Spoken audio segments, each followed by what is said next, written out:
सस्ती सब्जी महंगा पराठा। दिनेश एक शांत और समझदार इंसान था। वो अपने बड़े बेटे लोकेश, बहू आशा, छोटे बेटे विकास और छोटी बेटी नीलम के साथ बिना किसी परेशानी के खुशी खुशी रहता था। वहीं सरोज एक दखल देने वाली सास थी जिसे हर बात में अपनी राय देना पसंद था। लो भैया, गरम गरम रोटियां। विकास, तुम्हारी पसंद की सूखी भिंडी भी बनाई है। वाह भाभी, आज तो दिल खुश कर दिया आपने। स्वाद भी होटल वाला लग रहा है। आज तो खाने में मजा ही आ जाएगा। सच में भाभी, आपकी बनाई भिंडी मुझे बचपन की याद दिला रही है। हर दिन ऐसा ही खाना मिलेगा तो ऑफिस से जल्दी लौट आया करूंगा। सब आशा की तारीफों में मग्न रहते हैं कि तभी सरोज बोलती है, बहू रोटी में घी नहीं लगा है क्या?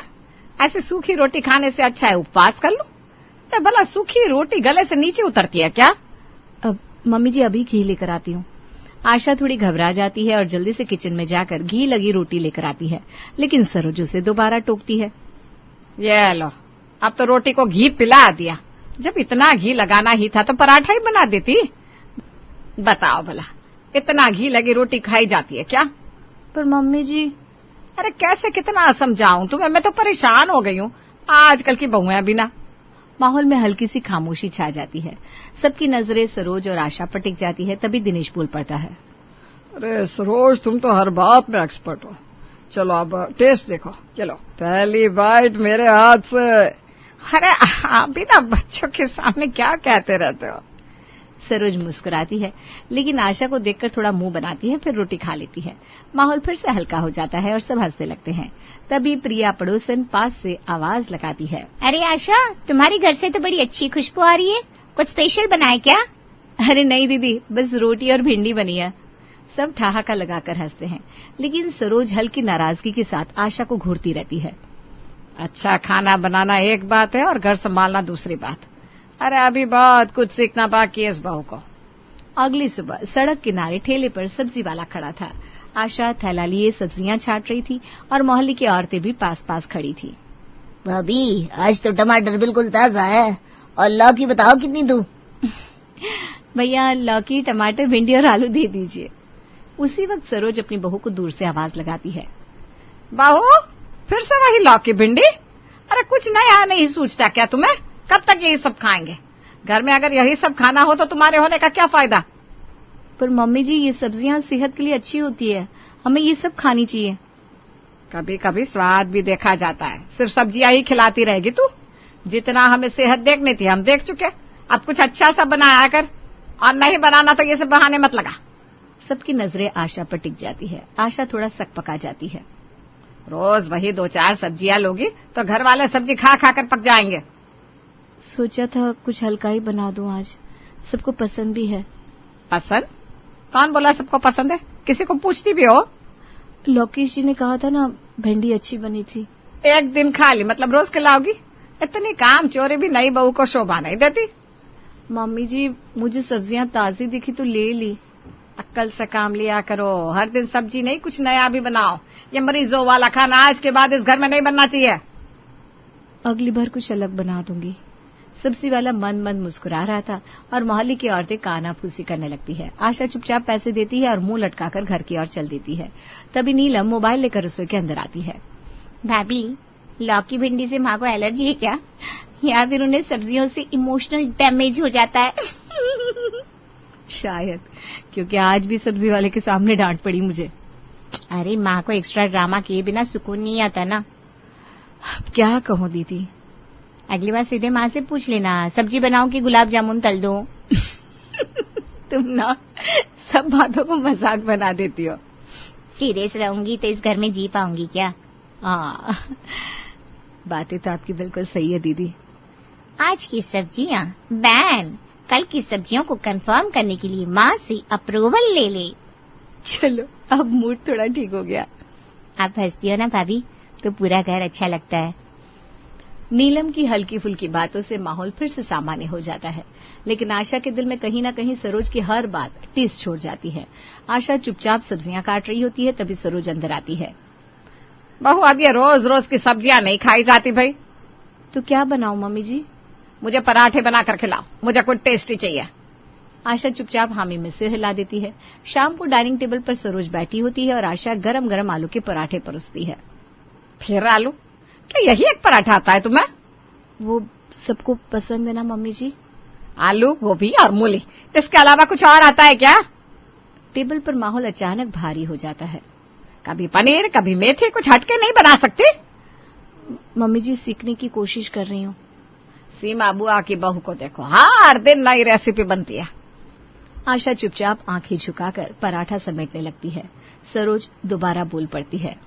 बहू तुम तैयारी करो, मेरे साथ 2 से 3 दिन उनके घर रहने चलो। मम्मी जी अभी? हाँ आज ही, वहीं से सीख कर खाना बनाना। आशा की आंखें भर आती हैं, पर वो कुछ नहीं कहती। सरोज सीमा बुआ के घर फोन लगाती है। हाय सरोज, क्या बात है बहन, आज कैसे फोन किया? कल मैं अपनी बहू को लेकर तेरे घर आ रही हूँ 2-3 दिन के लिए। अरे सब ठीक तो है ना? ठीक क्या खाक होगा? अरे इसे कुछ आता ही नहीं। तेरी बहू की बड़ी तारीफ सुनी है, वही अब इसे कुछ सिखा सकती है। बस इतनी सी बात। लिया, हमारी बहू के साथ 1 हफ्ते में होटल खोल लेगी तेरी बहू। सरोज फोन रखती है और आशा की ओर देखती है। कल सुबह तैयार रहना, तेरे सीखने का वक्त आ गया है। आशा सिर झुकाकर चुपचाप वहां से निकल जाती है। अगले दिन सुबह सरोज और आशा सीमा के गेट के बाहर खड़ी होती हैं। अंदर से सीमा बुआ हंसती हुई बाहर आती है। अरे आ गई महारानी। अरे बहू जी नमस्ते। नमस्ते बुआ जी। सीमा दोनों को अंदर ले जाती है। तभी सीमा की बहू सरला ट्रे में पानी लेकर आती है। आइए भाभी जी पानी पीजिए, फिर हम किचन की दुनिया में कदम रखेंगे। अब ये तेरे हवाले है सरला, इसे कुछ ऐसा सिखा दे कि मुझे भी रोज नया स्वाद मिले। सरला ने आशा का हाथ थामा और मुस्कुराते हुए कहा, भाभी आज से रेसिपी क्लास शुरू। सबसे पहले पनीर पालक पराठा। जी मुझे आता है बनाना। तो और क्या सीखना है आपको? मम्मी जी को तो एवोकाडो, पोमेलो, स्टार फ्रूट जैसी चीजों के पराठे खाने हैं। दोनों रसोई की ओर चल पड़ती है। बीच बीच में बातें होती रहती है। टेबल पर आटा, पनीर, मसाले और पालक की पत्तियां सजी थी। यहाँ कोई परफेक्ट नहीं है भाभी, हम सब ट्रायल में है। अरे पर माँ जी के ताने सुन सुन के डर लगने लगा है। ताने नहीं, तड़के से डरना चाहिए, वो ज्यादा जलते हैं ना। दोनों हंस पड़ती है। पहली बार आशा खुलकर मुस्कुराती है। पराठे की खुशबू रसोई में फैलने लगती है। कल मूली मेथी का फ्यूजन बनाएंगे। सरप्राइज एलिमेंट के बिना खाना अधूरा है। कभी सोचा नहीं था खाना बनाना इतना हल्का महसूस होगा। सरोज और सीमा दोनों ड्राइंग रूम में चाय पी रही थी। सीमा अचानक से बोलती है, तेरी बहू बहुत प्यारी है सरोज, बस तूने ना उसे थोड़ा कसा हुआ रखा है। अरे क्या करूं, आदत है मेरी, बिना टोके चैन नहीं मिलता। पर टोकने से बहू की मुस्कान छीन जाती है। सरोज चाय के घूंटों में अपनी उलझी सोच को घोलने की कोशिश करती है। कुछ दिन बीतते हैं और फिर सरोज अपनी बहू आशा को लेकर वापस अपने घर लौट आती है। अगले दिन किचन में नए स्वादों की खुशबू फैली होती है। ये एवोकाडो पराठा है या मक्खन की टिक्की?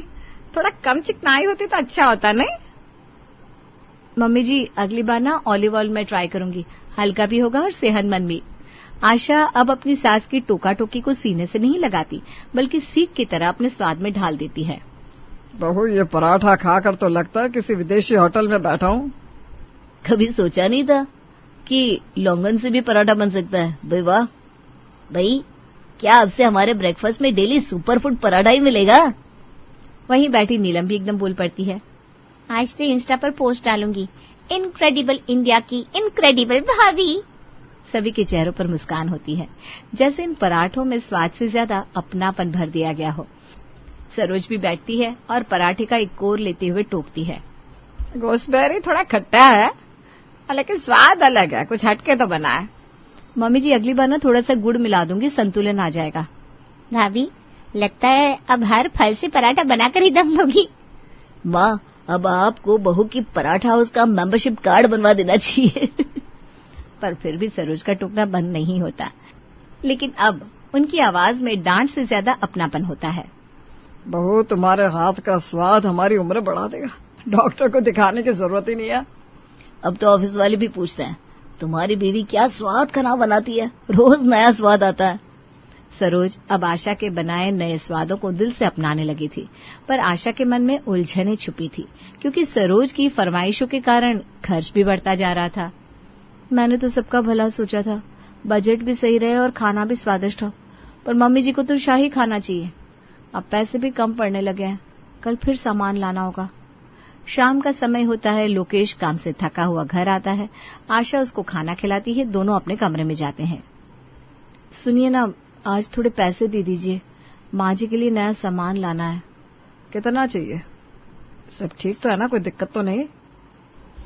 आशा की आंखों में थोड़ी चिंता छुपी होती है। वो सोचती है कि वो लोकेश को ये बात कैसे समझाए। हाँ, सब ठीक है। तो फिर जो पैसे दिए थे 5,000, वो एक हफ्ते में खत्म हो गए। वो मम्मी जी को जो पसंद है वो सब कुछ बहुत महंगा होता है। इतना महंगा? चलो कोई ना, माँ की खुशी जरूरी है। पर खर्चा संभालना भी तो जरूरी है। लोकेश को आशा की बात अच्छी नहीं लगती। आशा का मुंह झुक जाता है। वो सोचती है कैसे घर का बजट सही रखा जाए। आप अपनी माँ से बात करो ना, आप उन्हें समझा पाओगे। अरे नहीं नहीं, रहने दो, मैं खुद संभालूंगा। ये लो पैसे, माँ को जो अच्छा लगे वही बनेगा। लोकेश का शब्द सुनकर आशा के चेहरे से हंसी गायब हो जाती है। वो मन ही मन ये तय कर लेती है कि वो भी अब बजट की फिक्र नहीं करेगी। आशा, माँ की खुशी में ही मेरा सुकून है, बाकी सब बाद में ठीक हो जाएगा। जैसा आपको ठीक लगे। कुछ दिनों बाद सीमा बुआ का परिवार सरोज के घर आता है। उनके आते ही घर में चहल पहल और रसोई में हलचल बढ़ जाती है। आशा, सीमा बुआ के लिए भी वही स्पेशल पराठे बनाओ जो तुमने हमें खिलाए थे। जी मम्मी जी, अभी बनाती हूँ। आशा रसोई में जाती है और एवोकाडो, ड्राई फ्रूट्स और अन्य महंगी सामग्री से पराठे बनाना शुरू करती है। अरे वाह आशा, तुम्हारे पराठों की खुशबू तो दूर तक जा रही है। मेरी बहू है, सब कुछ परफेक्ट बनाती है। लेकिन सिखाया तो हमारी बहू ने ही है। नहीं पापा जी, ये नए तरीके के पराठे तो आशा भाभी ने खुद बनाए हैं। 3 दिन तक आशा नए नए पराठे बनाती है, जिससे घर का माहौल उत्सव जैसा हो जाता है। भाभी, आपकी पराठों का तो जवाब नहीं, हमें भी रेसिपी सिखा दो। जरूर, मैं सब सिखा दूंगी। पक्का वादा? हाँ, क्यों नहीं। आखिर आपके घर आकर मैंने भी तो बहुत कुछ सीखा था। 3 दिन में ही आशा ने 6,000 रुपए का सामान खर्च कर दिया, जो लोकेश ने आशा को दिए थे। विदाई का समय आता है, तभी सीमा बुआ कहती हैं, बहुत मजा आया आशा, तुम्हारे हाथ के पराठे याद रहेंगे। हाँ बहू, स्वाद का तो जवाब नहीं। सरला सुनो, आशा भाभी जैसे पराठे बनाना सीख लो, वरना मैं भाग जाऊंगा। कहाँ जाओगी? भाभी के पास? हाँ, कम से कम रोज एवोकाडो पराठा तो मिलेगा। तो जाओ ना, फिर वापस आओगे ना तो मैं तुम्हें लौकी खिलाऊंगी। हाँ, वैसे भाभी के पराठे में स्वाद है, प्यार है और लग्जरी भी है। अब तो हर बार ऐसे ही स्वागत होगा भाई। सीमा बुआ का परिवार विदा होता है और घर में फिर से सामान्य दिनचर्या लौट आती है। सीमा बुआ के जाते ही आशा लोकेश से कहती है, वो पैसे खत्म हो गए, कुछ सामान लाना है। इतनी जल्दी? कहाँ खर्च हो गया? मम्मी जी के कहने पर महंगे फल और ड्राई फ्रूट्स लाए थे मैंने। लोकेश के चेहरे पर चिंता की लकीरें उभर आती है, लेकिन वो कुछ नहीं कहता। लोकेश पर्स से पैसे निकालकर आशा को देता है। ये लो, जो माँ को पसंद है वही बनाओ। ठीक है, जैसा आप सही समझे। लोकेश पैसे तो देता है, लेकिन मन ही मन उसे अब बजट की चिंता सताने लगती है। वो बिना कुछ सोचे अपनी माँ के पास जाकर बात करता है। माँ, एक बात कहनी है। आपकी हर बात में टोकने की आदत से ना घर का बजट हिल गया है। क्या मतलब है तुम्हारा? अरे मैं तो सिर्फ सबके अच्छे के लिए कहती हूँ। महीना अभी आधा भी नहीं हुआ और 10,000 रुपए खत्म हो चुके हैं माँ। सरोज के हाथ से अखबार छूट जाता है। उसका चेहरा कुछ पल के लिए सन्न रह जाता है। इतना खर्च? पर मैंने तो बस अच्छे खाने के लिए कहा था। माँ, एवोकाडो, पोमेलो और ड्राई फ्रूट्स, ये सब रोज खाने से खर्च कैसे नहीं बढ़ेगा? ठीक है बेटा, तुम चिंता मत करो, मैं बहू से बात करूंगी। सरोज का स्वर अब सख्त नहीं मुलायम था। वो पहली बार रसोई में जाकर आशा से मीठी आवाज में कहती है, आशा, कल की सब्जी ना बहुत स्वादिष्ट बनी थी। आशा चौंकती है, फिर धीरे से सर उठाकर माँ जी की तरफ देखती है। धन्यवाद मम्मी जी। तू तो वैसे भी हर काम सलीके से करती है, खाना बनाने में तो कमाल है भाई। सच मम्मी जी? और नहीं तो क्या, झूठ बोलूंगी। ये जो फंसी पराठे ना, एवोकाडो वगैरह अच्छे हैं, लेकिन हफ्ते में एक बार काफी है। हाँ बेटा? सरोज की आवाज में आज आदेश नहीं, सुझाव था। सब्जी दाल में जो बात है वो पराठों में कहा, और सेहत के लिए भी सही है। जी मम्मी जी, जैसा आप कहें। अब से हफ्ते में एक ही बार बनाऊंगी। सरोज का चेहरा नरम हो जाता है। आशा को सब समझ में आ जाता है। वो मन ही मन सोचती है, आखिर ऊंट पहाड़ के नीचे आ ही गया। रसोई की गर्मी से आज एक मीठा सा पल पिघल गया था। एक तरफ सरोज ने टोकना छोड़ा, वहीं दूसरी तरफ रिश्ते ने समझदारी की दस्तक दी। शकुंतला की दोनों बहुएं अच्छी कंपनीज में जॉब करती थी, इसलिए घर संभालने के लिए उन्होंने घर में एक कामवाली रखी थी। लेकिन वो कहते ना, हर इंसान को कोई ना कोई बुरी आदत होती है।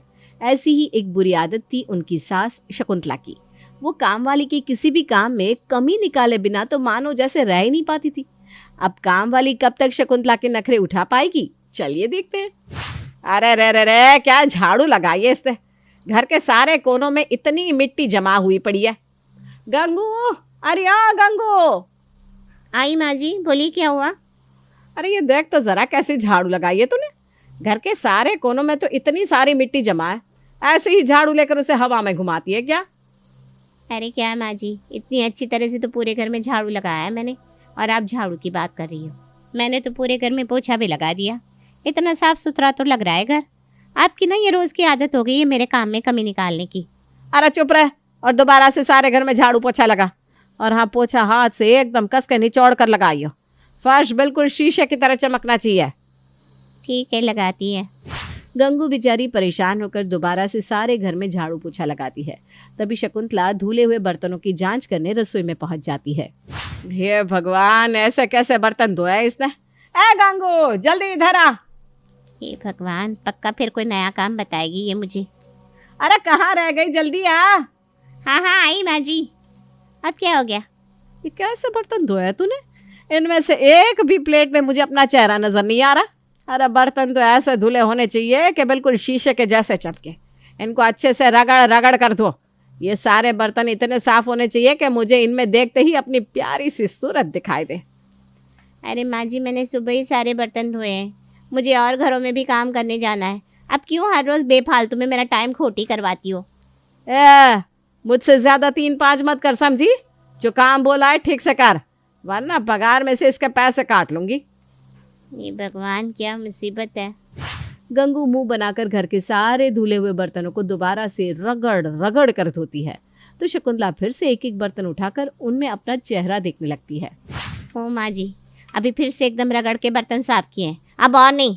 अरे हाँ हाँ ठीक है, वैसे इस बार पहले से साफ ही है। बर्तन तो धुल गए, जा तू जाकर सारे कपड़े धो ले। गंगू कपड़े धोने के लिए जैसे ही वॉशिंग मशीन ऑन करती है तो शकुंतला वहां आकर वॉशिंग मशीन बंद कर देती है। अरे अब वॉशिंग मशीन क्यों बंद की? तू आज वॉशिंग मशीन में कपड़े नहीं धोएगी, इसमें कपड़े ठीक से नहीं धुलते। ये ले थापी और कपड़े धोने का साबुन, आज से तू इसी से कपड़े धोएगी। और खबरदार जो मेरे पीछे से वॉशिंग मशीन में कपड़े धोए तो। क्या इतने सारे कपड़े मैं हाथ से धोऊं? ना रे बाबा ना, माफ करो मुझे। आपके घर में काम कर करके मैं आधी पागल तो पहले ही हो चुकी है। बच्ची कुच्ची कसर आप थोड़े दिनों में और पूरी कर दोगे। मुझे नहीं करना रे बाबा आपके घर में कोई काम वाम, चली मैं। गंगू शकुंतला की इन हरकतों से परेशान होकर काम छोड़कर चली जाती है। शाम को जब सब घर आते हैं, अरे ये क्या किया गंगू ने? बाथरूम में सारे कपड़े फैलाकर चली गई। कपड़े धोने नहीं थे तो फैलाए क्यों? कल आने दो उसे, बताती हूँ मैं। वो अब नहीं आएगी बहू। नहीं आएगी मतलब कहीं आपने तो उसे कुछ कहा नहीं? हे भगवान, इतनी मुश्किल से ये काम वाली मिली थी, वो भी आपकी वजह से काम छोड़कर चली गई। आपको ऐसा करने में क्या मजा आता है मम्मी जी? अब आपकी वजह से हम दोनों को जॉब के साथ साथ घर का काम भी संभालना पड़ेगा। दोनों बहुएं मुंह बनाकर वहां से चली जाती हैं। अगले दिन सुबह सुबह किचन में, अनु तुमने चावल बना दिए है ना? लाओ दो, मुझे इनका लंच पैक करना है। चावल? लेकिन चावल तो आप बनाने वाली थी ना, मुझे तो आपने सब्जी काटने को कहा था। अरे तुम्हारा दिमाग तो ठीक है, सब्जी तो मैंने पहले ही बना ली है, अब तुमने किसके लिए काटी है? अरे आप ही ने तो बोला था। हे भगवान, छोड़ो इसे। ये सब्जी फ्रिज में रख दो, शाम को बना लेंगे। और प्लीज जल्दी से चावल चढ़ा दो, तब तक मैं रोटियां बना लेती हूँ। प्राची मेरा टिफिन दे दो, मुझे ऑफिस के लिए देर हो रही है। अभी लाई। हे भगवान, अब ये दही का पतीला कहाँ चला गया? ये रहा दीदी, अजीत जी के टिफिन में भी दही रख दीजिएगा। हाँ हाँ जल्दी लाओ। दोनों बहुएं जल्दी जल्दी उन दोनों को टिफिन बना कर देती है। तभी हॉल में से सासू माँ की आवाज आती है। अरे बहू, अभी तक मेरी चाय नहीं बनी क्या? हे भगवान, अभी इनकी चाय की कसर बाकी है। एक तो पहले ही हमें ऑफिस के लिए इतनी देर हो रही है, ऊपर से अब इनकी चाय बनाओ। अनु, नहीं नहीं दीदी, मुझे तो चाय बनाने के लिए बिल्कुल मत कहना। मेरा ऑफिस तो आपके ऑफिस से भी दूर है, मैं बहुत लेट हो जाऊंगी। प्लीज़ आप ही माँ जी को चाय बनाकर दे दो ना। ठीक है, तुम जाओ। प्राची जल्दी जल्दी में शकुंतला के लिए चाय बनाती है और जल्दबाजी में चीनी डालना ही भूल जाती है। ये लीजिए माँ जी आपकी चाय, मुझे बहुत देर हो रही है, मैं चलती हूँ। अरे ये कैसी चाय बनाई है, इसमें तो चीनी ही नहीं है, मुझे चीनी देकर जा। हे भगवान, आज तो पक्का मुझे नौकरी से निकलवा कर ही मानेंगी। ये लीजिए चीनी। छोटी बहू अनु तो जैसे तैसे समय पर अपने ऑफिस पहुंच जाती है, लेकिन शकुंतला की चाय के चक्कर में प्राची को ऑफिस पहुंचने में बहुत देर हो जाती है, जिस वजह से उसे अपने मैनेजर से खूब डांट पड़ती है। दोनों बहुएं अब शाम को थकी हारी घर आती हैं। बेटा मैं सोच रही थी घर पर पनीर टिक्का बनाए, बहुत दिन हो गए, तो तुम दोनों स्टार्टर में आज बढ़िया सा पनीर टिक्का बना लो और खाने में मिक्स वेज पुलाव, रोटी और रायता बना लेना, और मीठे में जो भी तुम्हारा मन करे। अरे आप तो हमें ऐसे ऑर्डर दे रही हैं जैसे हमने यहाँ कोई होटल खुला हुआ है।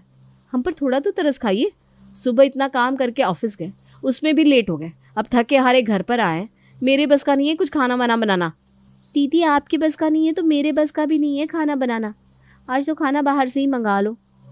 बेचारी दोनों थकी हारी बहुएं बाहर से खाना ऑर्डर करती हैं। अब हर रोज़ उनके साथ यही होता। सुबह घर का काम करने के चक्कर में ऑफिस के लिए लेट हो जाती और शाम को घर आने के बाद उनके अंदर काम करने की हिम्मत ही नहीं बचती।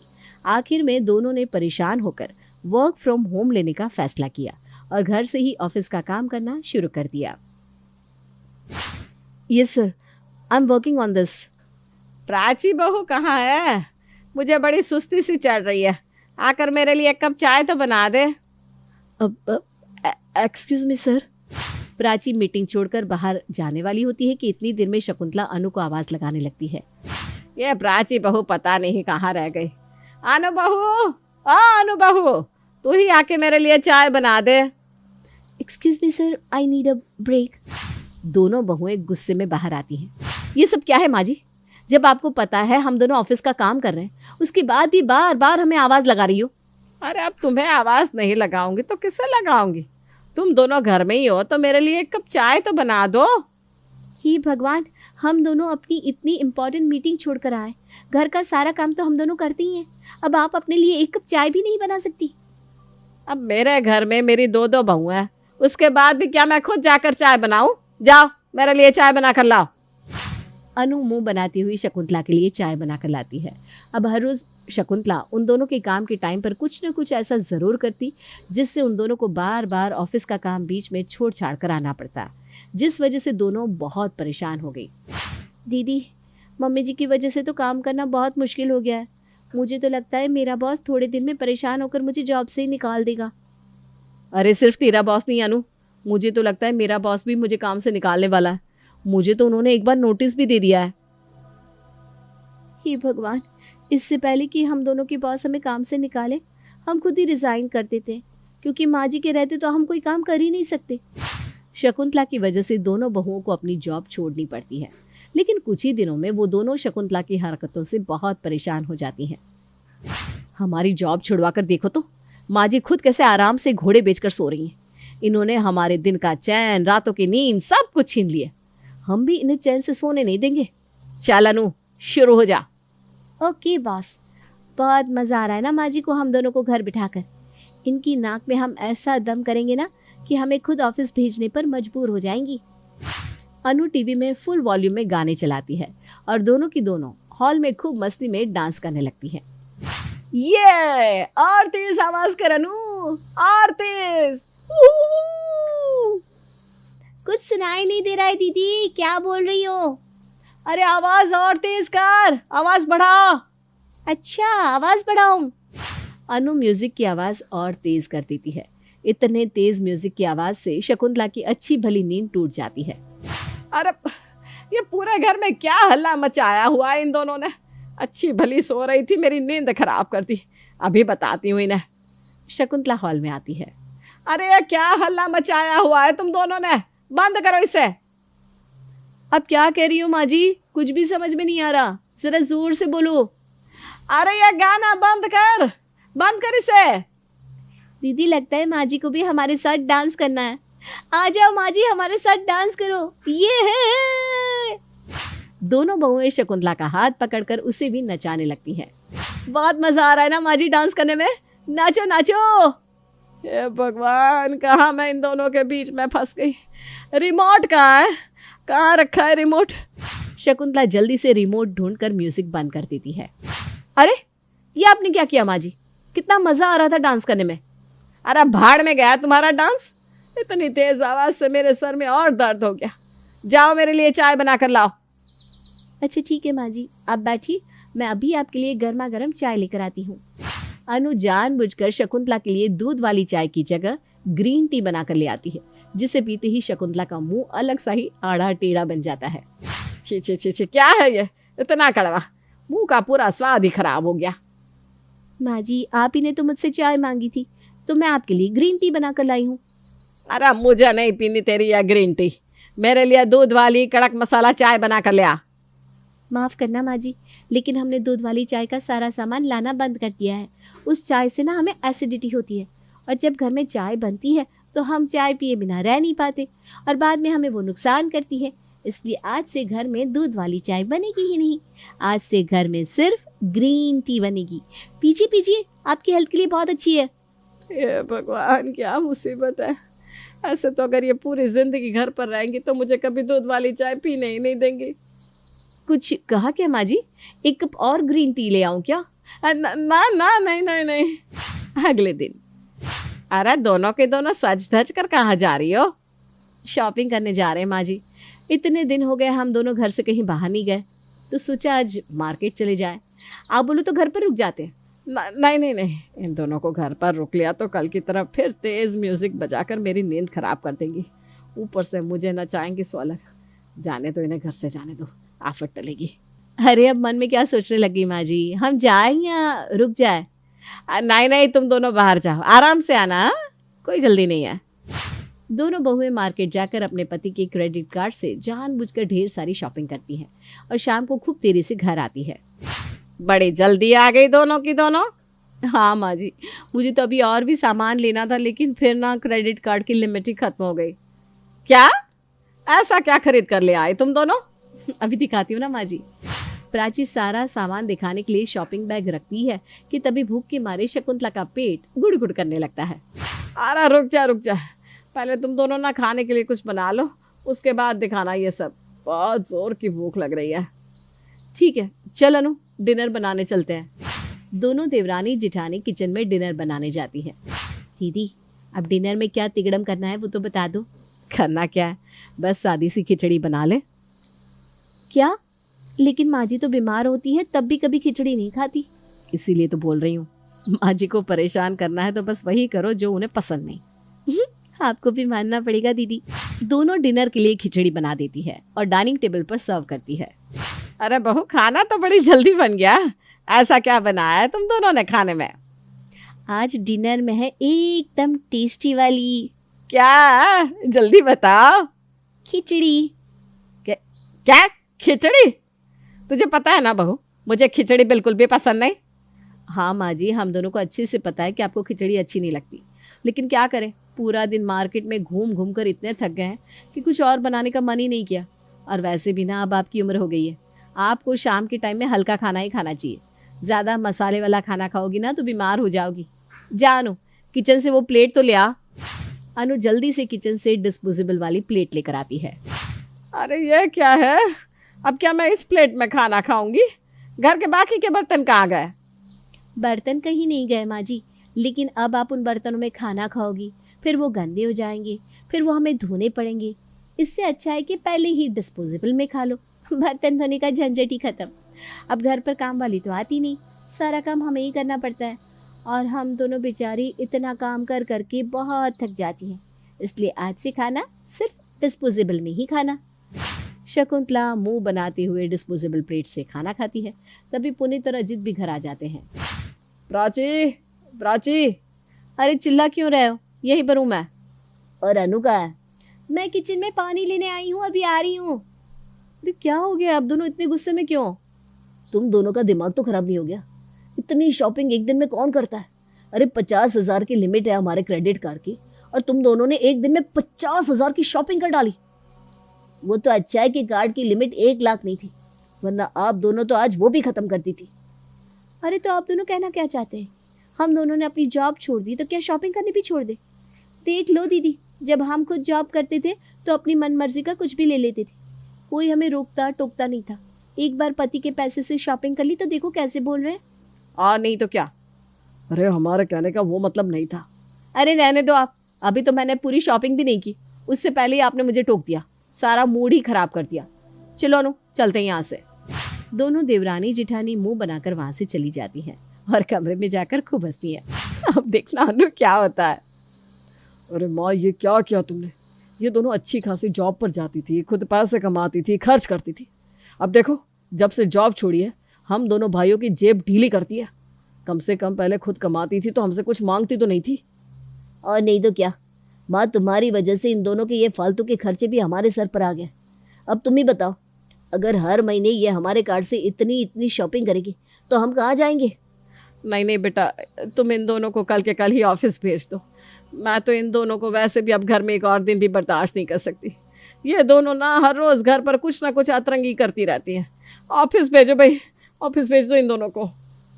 ऑफिस तो हम इन दोनों को भेज ही देंगे, लेकिन इनके ऑफिस जाने के बाद घर पर जो नई काम वाली आएगी उसे कृपा करके कुछ मत कहना, वरना वो भी गंगू की तरह काम छोड़कर चली जाएगी। और आगे तो आप जानती हैं। अरे नहीं, मैं इस बार किसी को कुछ नहीं कहूँगी। तुम नई काम वाली रख लो, लेकिन इन दोनों को ऑफिस भेज दो। आखिरकार दोनों बहुओं का प्लान कामयाब हो ही जाता है और शकुंतला खुद ही उन दोनों से थक हार कर उन्हें वापस ऑफिस भेज देती है और घर पर आती है काम करने के लिए नई काम वाली। अरे ये कैसा पोछा लगाया है तूने? फिर से पोछा लगा। काम वाली तो घर पर नई आ जाती है, लेकिन शकुंतला की आदत वही पुरानी रहती है। काम वाली को टोके बिना शकुंतला कहाँ रह सकती है। बस इसी तरह उनकी खट्टी मीठी जिंदगी चलती रहती है। अर्जुन, थैंक यू ये कैंडल लाइट डिनर अरेंज करने के लिए। You are the best. I love you. I love you too Monica, thank you मेरी बेरंग जिंदगी को खुशियों और प्यार के रंगों से भरने के लिए। मैं शादीशुदा हूँ, पर अगर मेरी शादी नहीं होती और तुम मुझे पहले मिलती तो मैं तुमसे ही शादी करता। अचानक से अर्जुन का फोन बजता है। ओ गॉड, झिलमिल का वीडियो कॉल। मैंने घर पे बताया कि मैं दोस्त को देखने हॉस्पिटल आया हूँ और यहाँ होटल में। अभी मैं क्या करूँ मोनिका? डोंट स्ट्रेस अर्जुन, एक काम करो, फोन कॉल रिसीव ही मत करो या मैसेज डाल दो कि तुम अभी बात नहीं कर सकती क्योंकि डॉक्टर के कैबिन में हो। ओके ठीक है। ये कहानी है अर्जुन, मोनिका और झिलमिल की। अर्जुन एक बिजनेसमैन है और उसकी शादी झिलमिल से होती है, लेकिन शादी के बाद उसे एक मॉडर्न लड़की मोनिका से प्यार हो जाता है। झिलमिल अर्जुन से और अपने सास ससुर से खूब प्यार करती है। वहीं मोनिका अर्जुन के सिर्फ पैसे खर्च करवाती रहती है। एक तरफ है घरवाली, एक तरफ है बाहर वाली। अब देखते हैं कि कैसे पिसता है इन दोनों के बीच में बेचारा अर्जुन। अर्जुन अपने कमरे की बालकनी में फोन पर मोनिका से बात कर रहा था। Yes dear. ओके, मैं कल तुम्हारे लिए उस एक्सपेंसिव बेकरी से कपकेक्स लेकर आऊंगा। और कोई फरमाइश मोहतरमा? तभी वहां पीछे झिलमिल हाथ में ट्रे पकड़े हुए कॉफी मग लेकर आती है। मोहतरमा, ये अर्जुन इतनी रात गए मुस्कुराकर शर्माकर किससे बात कर रहा है? अर्जुन पीछे मुड़ के देखता है, तभी झिलमिल को देखकर वो चौंक जाता है। अब मनीष, मैं कल तुमसे ऑफिस में बात करता हूँ। Okay bye, good night. Manish, what the hell? Hey Arjun! Arjun तुरंत फोन कॉल कट कर देता है और फिर किससे गुफ्तगू हो रही है इतनी रात को? हैं? कुछ भी तो नहीं। अरे वो मनीष था, ऑफिस का एम्प्लॉई। एक प्रेजेंटेशन के बारे में कुछ डिस्कशन कर रहे थे ना, बस। अच्छा, दिखाओ नाम क्या सेव किया है? मुझे तुम्हारे सारे एम्प्लॉयज के नाम पता है, इस मनीष के बारे में तो पहली बार सुन रही हूँ। अरे अभी रहने दो ना। अरे वाह, कॉफी की खुशबू क्या बढ़िया आ रही है। लाओ लाओ पी लेता हूँ। झिलमिल अर्जुन के हाथ से फोन खींचती है कि तभी फोन अचानक स्विच ऑफ हो जाता है। अरे इसकी बैटरी लो थी, इसे चार्जिंग पे लगाना होगा। लाओ लगा देता हूँ। अर्जुन फोन को चार्जिंग पे लगा देता है और उसके इस बर्ताव से झिलमिल को उस पर थोड़ा बहुत शक हो जाता है। अगले दिन अर्जुन और मोनिका शॉपिंग मॉल में जाते हैं। मोनिका शॉपिंग पे शॉपिंग किए जा रही थी और अर्जुन दोनों हाथों में बहुत सारी शॉपिंग बैग्स पकड़े हुए उसके पीछे पीछे चल रहा था। मोनिका, आइंदा से ना मुझे घर जाने के बाद कॉल या मैसेज मत करना, ओके? हाँ बाबा, अंडरस्टूड। अच्छा ये देखो, ये हिल्स और ये डायमंड का नेकलेस, लेकिन ये तो लाखों का है। तुम दिलाओगे ना मुझे प्लीज?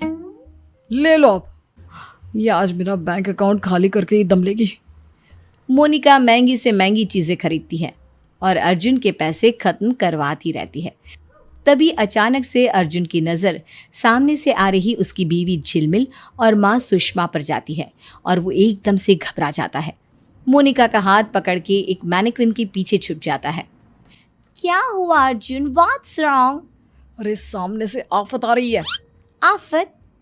ये तुम्हारी दूसरी गर्लफ्रेंड है क्या? अर्जुन, तुमने मुझे धोखा दिया। अरे नहीं मेरी माँ, वो झिलमिल और मम्मी वो दोनों भी इसी शॉपिंग मॉल में आई हैं। Oh God, please save us! झिलमिल और सुषमा दोनों भी उसी मैनिक्विन के पास आते हैं जिसके पीछे अर्जुन और मोनिका छुपे होते हैं। उस मैनिक्विन पर लगी साड़ी को देखकर झिलमिल कहती है, बहुत सुंदर साड़ी है ना मम्मी जी? हाँ झिलमिल बहू, खरीद ले, इसमें तुझे देखकर अर्जुन के तो होश ही उड़ जाएंगे। क्या मम्मी जी, आप भी ना। तभी वो दोनों देखते हैं कि मैनिक्विन तो हिल रहा है।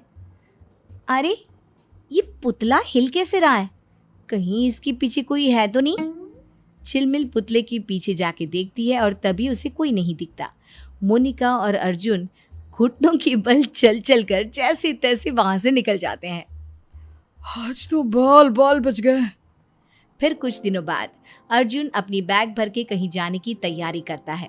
तभी उसके पापा दीपराज उससे कहते हैं, और अर्जुन बेटो कहाँ निकला यूं बैग वैग उठाकर? वही तो, आज हम दोनों को मेरी फ्रेंड तारा की बर्थडे पार्टी में जाना है। अब आई एम सॉरी झिलमिल, वो ना एक्चुअली लास्ट मोमेंट पे ये बिजनेस ट्रिप फिक्स हो गई, इसलिए जाना होगा डार्लिंग। मैं 2 दिन में लौट आऊंगा, डोंट वरी। ध्यान से जाइयो और सबके लिए कुछ ना कुछ लेके आइयो, खाली हाथ मत आना। अर्जुन सबको बिजनेस ट्रिप का नाम लेकर झूठ बोलकर मोनिका के साथ शिमला घूमने जाता है और वहां पर भी मोनिका अर्जुन से बहुत खर्चा करवाती है। लेकिन तभी वहां पर उन्हें सुषमा की चचेरी बहन अनुराधा देख लेती है और वो उनकी फोटो खींचकर सुषमा को भेजती है और कॉल करके कहती है, देख सुषमा, कैसे तेरा बेटा यहाँ शिमला में इस अनजान लड़की के साथ गुलछर्रे उड़ा रहा है। बेशर्म कहीं का। अपने बेटे को संभाल सुषमा, वरना अपनी अच्छी खासी गृहस्थी को आग लगा देगा ये कलमुहा। जब अर्जुन ट्रिप से लौटता है तभी सुषमा उसे खूब डांटती है। अरे उस लड़की के चक्कर में घन चक्कर मत बन, भूल मत कि तेरी शादी झिलमिल से हुई है। जितनी जल्दी हो सके इस किस्से को रफा दफा कर दे और उस लड़की से दूर हो जा, वरना मुझसे बुरा कोई नहीं होगा। लेकिन मम्मी, सुषमा वहां से चली जाती है। लेकिन अर्जुन अपनी हरकतों से बाज नहीं आता और ये सिलसिला यूं ही रोजाना चलता जाता है। एक बार अर्जुन और मोनिका साथ में थिएटर में फिल्म देखने जाते हैं और पॉपकॉर्न खाते हुए मोनिका उसके रुमाल पर अपने होंठ पोंछ देती है। घर पर जब झिलमिल कपड़े वॉशिंग मशीन में डालते वक्त उस रुमाल को देख लेती है और उस रुमाल पर क्या था? लिपस्टिक का निशान। तब वो अर्जुन पर बरस पड़ती है। ये सब क्या है अर्जुन? तुम्हारी रुमाल पर ये लिपस्टिक का निशान? सच सच बताओ, तुम्हारा किसी के साथ चक्कर तो नहीं चल रहा? कौन है वो नासपीटी? ओह तुम भी ना झिलमिल, बहुत शक करती हो।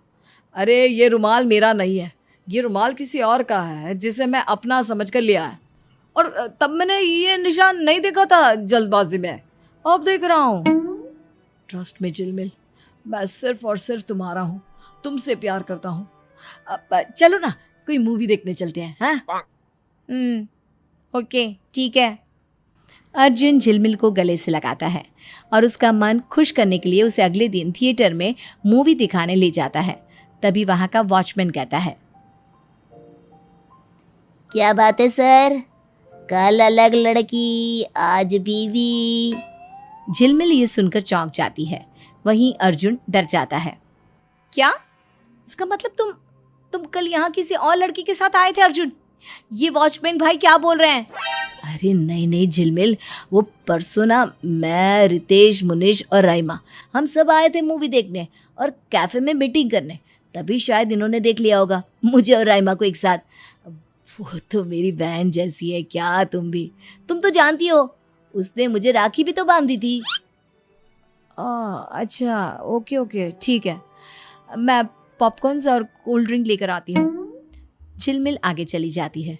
ओ भाई, क्या बिगाड़ा है तुम्हारा? क्यों मुझे मार खिलाने के जैसे काम कर रहा है? Sorry sir, continue. फिर कुछ दिनों बाद करवा चौथ का पर्व आता है और मोनिका मन ही मन अपने घर पर सोचती है, आज करवा चौथ है, सारी बीवियां अपने पतियों के लिए लंबी उम्र के विश करते हुए ये फास्ट रखती हैं और कंवारी लड़कियां भी। मैं भी अर्जुन से कहूँगी कि मैंने उसके लिए व्रत रखा है, लेकिन मैं तो छुप छुप कर खाना खा लूँगी और पानी भी पी लूँगी। फिर रात को वो मुझे महंगे से महंगा गिफ्ट भी देगा। मोनिका झूठ मूठ का व्रत रखती है और अर्जुन से महंगे हीरे के हार की मांग करती है। वो दिन भर पिज्ज़ा बर्गर खाती रहती है। वहीं झिलमिल एक सुहागन की तरह अर्जुन के लिए पूरी निष्ठा से व्रत रखती है और फिर रात में सब लोग नए कपड़ों में और झिलमिल 16 श्रृंगार करके टेरेस पर अपनी थाली सजाकर जाती है। तभी वो वहां पर अर्जुन को मोनिका के साथ देख लेती है। मोनिका, तुम यहाँ क्या कर रही हो और ये इतना सज धज के क्यों आई हो? मेरा व्रत तोड़ो ना अर्जुन, देखो चांद आ चुका है, मुझे गिफ्ट दो। तभी झिलमिल मोनिका को देखकर अपनी थाली छोड़कर उसके पास आ जाती है और दोनों भी एक दूसरे को देखकर खुशी से चिल्लाती है और गले मिलती है। मोनिका, झिलमिल। ये क्या? ये दोनों तो एक दूसरे को जानती है। सातने पहले से ही सहेलियां हैं। हाँ, ये मेरी बचपन की दोस्त है। और हम दोनों ने तुम्हें धोखा दे दिया। ये देखो, ये पेपर्स, इन पेपर्स पर हम दोनों ने तुमसे नींद में साइन करवाई। अब तुम्हारी पूरी जायदाद हमारे नाम। चलो झिलमिल, पूरी वर्ल्ड की सैर करते हैं। एंड बाय द वे, मैंने कोई व्रत नहीं रखा था। हाँ, और मैंने भी। इस तरह झिलमिल और मोनिका दोनों भी अर्जुन को लूटकर 1 2 3 भाग जाती है। अरे रुको तुम दोनों। भगवान, मेरे घर वाली और बाहर वाली दोनों मुझे लूट कर चली गए। अर्जुन अपना सर पीटते रह जाता है।